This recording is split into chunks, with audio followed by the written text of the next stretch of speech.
जय गुरु जी, शुक्राना गुरु जी, अनंतम अनंतम शुक्राना।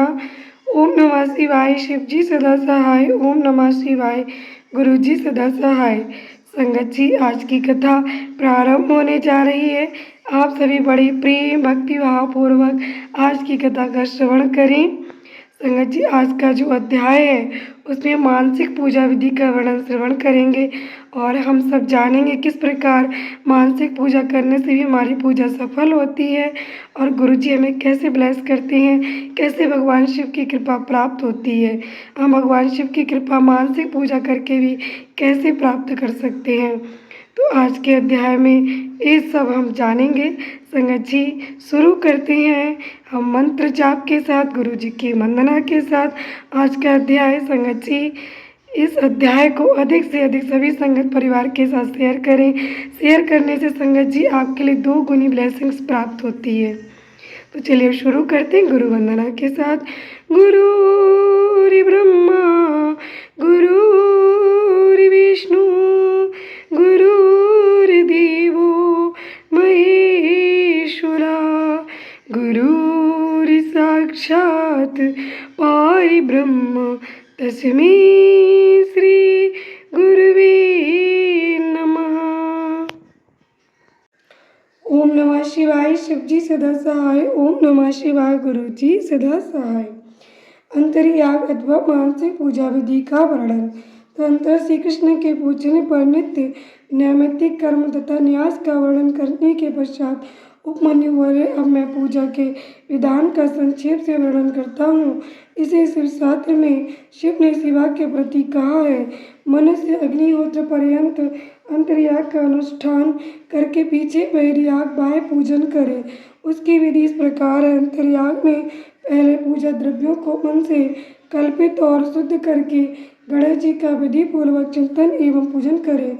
तत्पश्चात दक्षिण और उत्तर भाग में क्रमशः नंदीश्वर और श्वेता की आराधना करके विद्वान पुरुष मन से उत्तम आसन की कल्पना करे। सिंहासन, योगासन अथवा तीनों तत्वों से युक्त निर्मल पद्मासन की भावना करे। उसके ऊपर सर्व मनोहर सांब शिव का ध्यान करे। वे शिव समस्त शुभ लक्षणों से युक्त और संपूर्ण अवयवों से शोभायमान है। वे सबसे बढ़कर हैं और समस्त आभूषण उनकी शोभा बढ़ाते हैं। उनके हाथ पैर लाल हैं। उनका मुस्कुराता हुआ मुख कुंद और चंद्रमा के समान शोभा पाता है। उनकी अंग कांति शुद्ध स्फटिक के समान निर्मल है। 3 नेत्र प्रफुल्ल कमल की भांति सुंदर हैं।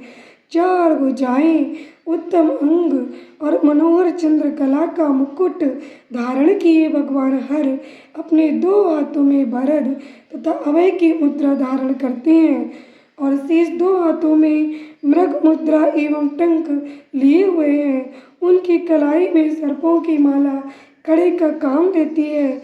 गले के भीतर मनोहर नील चिन्ह शोभित होता है। उनकी कहीं कोई उपमा नहीं है। वे अपने अनुगामी सेवकों तथा आवश्यक उपकरणों के साथ विराजमान हैं। इस तरह ध्यान करके उनके वाम भाग में महेश्वरी शिवा का चिंतन करें। शिवा की अंग कांति प्रफुल्ल कमल दल के समान परम सुंदर है। उनके नेत्र बड़े बड़े हैं। मुख चंद्र मंडल के समान सुशोभित है। मस्तक पर काले काले घुंघराले केश शोभा पाते हैं। वे नील उत्पल दल के समान कांतिमती हैं। मस्तक पर अर्धचंद्र का मुकुट धारण करती हैं। उनके पीन पयोधर अत्यंत गोल घनीभूत ऊंचे और स्निग्ध हैं। शरीर का मध्य भाग कृश है। नितंब भाग स्थूल है। वे महीन पीले वस्त्र धारण किए हुए हैं। संपूर्ण आभूषण उनकी शोभा बढ़ाते हैं। ललाट पर लगे हुए सुंदर तिलक से उनका सौंदर्य और खिल उठा है। विचित्र फूलों की माला से गुम्फित केश पास उनकी शोभा बढ़ाते हैं। उनकी आकृति सब ओर से सुंदर और सुडौल है। मुख लज्जा से कुछ कुछ झुका है। वे दाहिने हाथ में शोभाशाली सुवर्ण में कमल धारण किए हुए हैं और दूसरे हाथ को दंड की भांति सिंहासन पर रखकर उसका सहारा ले उस महान आसन पर बैठी हुई हैं। शिवा देवी समस्त पासों का छेदन करने वाली साक्षात सच्चिदानंद स्वरूपिणी है। इस प्रकार महादेव और महादेवी का ध्यान करके शुभ एवं श्रेष्ठ आसन पर संपूर्ण उपचारों से युक्त भाव में पुष्पों द्वारा उनका पूजन करें अथवा उपर्युक्त वर्णन के अनुसार प्रभु शिव की एक मूर्ति बनवा ले। उसका नाम शिव या सदाशिव हो।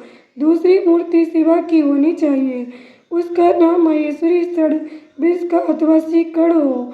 फिर अपने ही शरीर की भांति मूर्ति में मंत्र न्यास आदि करके उस मूर्ति में सत असत से परे मूर्तिमान परम शिव का ध्यान करें। इसके बाद बाह्य पूजन के ही क्रम से मन से पूजा संपादित करें। तत्पश्चात समिधा और घी आदि से नाभि में होम की भावना करें। तदनंतर भूमध्य में शुद्ध दीप शिखा के समान आकार वाले ज्योतिर्मय शिव का ध्यान करें।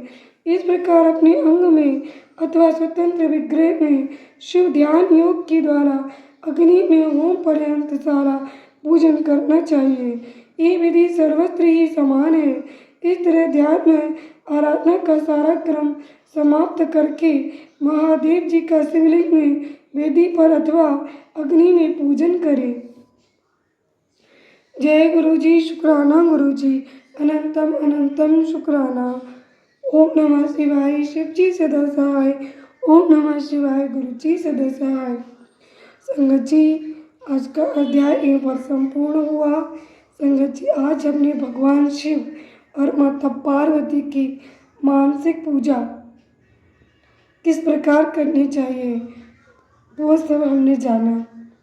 संगत जी, हमें अपने मन में ध्यान करना है कि जिस तरीके से इस अध्याय में बताया गया है, भगवान शिव बैठे हुए हैं, अत्यंत मनोहर लग रहे हैं और उनके वाम भाग में माँ पार्वती बैठी हुई हैं जो कि अत्यंत सौंदर्यवान है।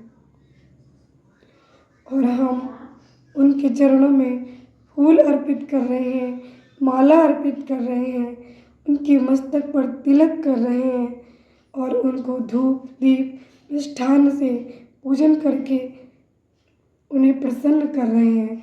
और वो दोनों हमें अपने दोनों हाथों से प्यार भरा आशीर्वाद दे रहे हैं।